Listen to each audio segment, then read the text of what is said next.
Hi, I'm here just on the final tests with our brand new Spectre floating fly line. This fly line has been designed for distance casting for the average to good caster, or moderate caster even. It's a line that can be cast, we believe, without the benefit of a double haul. We've got some distance casting lines for long distance. They've got 60-foot heads and they're 150 feet long.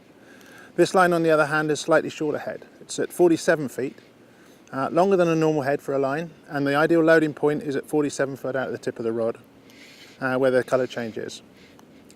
We've got them in 3 densities: floating, intermediate at 2 inches per second, and another one at 5 inches per second for distance casting for deep work.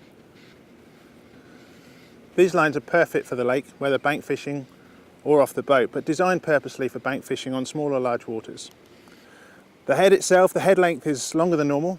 It's 47 feet. There's a 7-foot front taper, then a 32-foot body, and an 8-foot rear taper on all 3 lines. The line is designed for people to cast whether they're of high casting ability or moderate casting ability, because whilst it helps to be able to double haul, which I'll demonstrate in a second, it's not a line that you have to double haul. If I give you an example here, I'm going to put out the head. I'm not going to double haul this now, just single hand, and that will still cast me a very long line.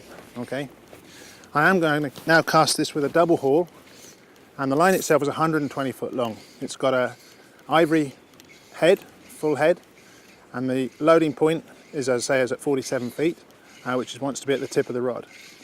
And then after that, we've got the extension to 120 feet, so it's 40 yards long as this line. The rest of it in high-vis chartreuse running line. This is a double haul for me, and that's the double haul. That's gone an awfully long way across the lake. In fact, there's a lot of fish out there moving at that range, which with a traditional line, even a Snowbee line, would actually be out of reach for us normally.